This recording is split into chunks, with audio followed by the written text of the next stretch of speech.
I guess I have a special update for you guys. Something I'm not normally doing because I have to talk very carefully about my own personal issues because court is ongoing. And so I have to be very careful. But I do want to correct something that is what I'll call a misunderstanding of Minnesota law that was released yesterday. All right. So if you have not heard, some documents in my case just keep getting released. It's amazing. It's very, very interesting how that keeps happening. But that being said,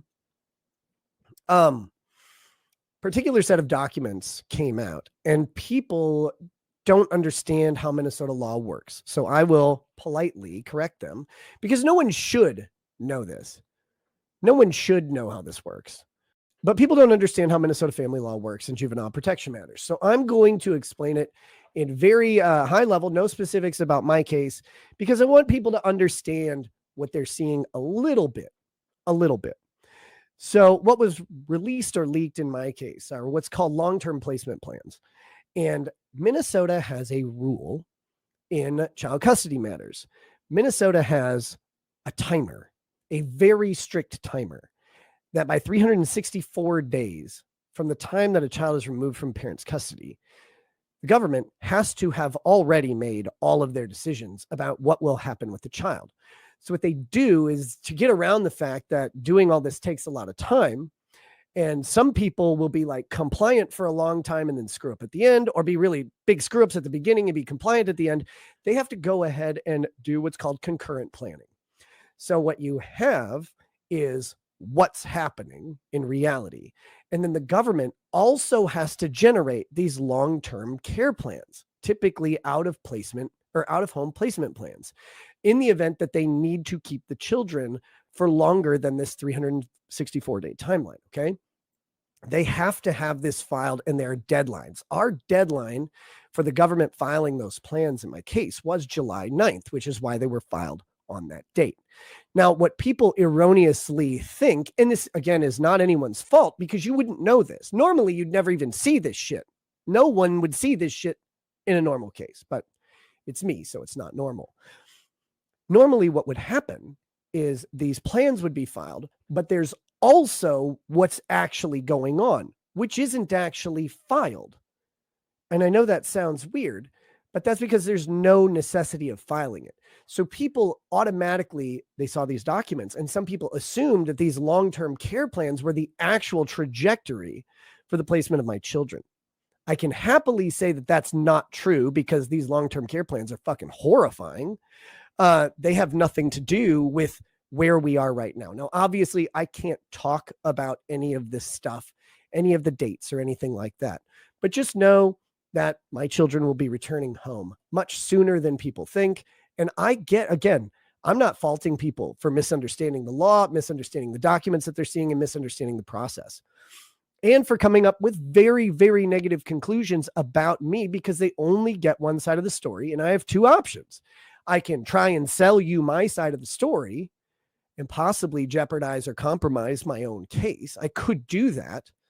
Or I can do all my talking in court outside of very specific factual matters that I can, that don't have any impact. And for me to say that these long-term care plans were filed on July 9th, because that's when the timeline was, and that we are nowhere near that long-term care trajectory. In fact, we have a much faster timeline. There's nothing wrong with me saying that. Now, of course, anything can change, right? Like, this is child custody and the government has a lot of leeway. For example, if I go on a giant meth bender, probably going to change the timeline and move towards that other long-term planning. But assuming everything remains the same, it won't be anywhere fucking near that. So I just wanted to clear that up because I know there's some people out there who just genuinely don't understand Minnesota family law, especially juvenile protection. It's a highly specialized practice area. And if you're not in it, you're just not going to know. And then there's some other like fat, lumpy retards out there who are reading documents thinking that they're making some sort of bold statement and they're making grandiose stuff while trying to deflect from their own problems. Like, those people are out there too. You'll have to figure out who those people are. I just know that generally speaking, that happens. But in my case, I also know the truth. And unfortunately, for me, I guess, is I can't share that truth with you until everything's fucking locked down. Until the court cases are resolved, it's just too damn risky. And in fact, I can't even really talk about people in these cases and the shit that I've seen happen, or the shit that has been done, people saying stuff either publicly or privately. I can't talk about any of that because any of these potential witnesses that are out there, obviously I can't make anything that could be seen in any way as some sort of intimidation or threat or whatever. No matter if they do it or not, I can't, because the government will fist me if I do. So when people are, I was talking to a friend, they're like, well, you could share your side of the story, like just on these things. And I'm like, no, I actually can't. I can't talk about any of this stuff. And I do have to let people just kind of say what they're going to say. And it sucks, but that's the wise thing to do. So again, there are obviously exceptions. I've talked, like even today, I've talked about something in my case. What I'm talking about is highly specific, specifically fact-oriented, and a general principle of Minnesota law. And I'm happy to say that people's speculation about that, while again founded in their own knowledge and their own access to information, is fine. It just happens to be incorrect. So, but all that, those updates will come as reality settles into place and court cases are wrapped up, and it'll be great. So, cheers to all of you though for taking such an interest in my life. Again, I really hope that one day I get to tell the entire fucking story in some capacity, unshackled by the specter of lawsuits that are ongoing. So, in the meanwhile, I'm not begrudging people their opinions. I'm not begrudging people their conclusions. I can't offer up arguments against them. So, sorry.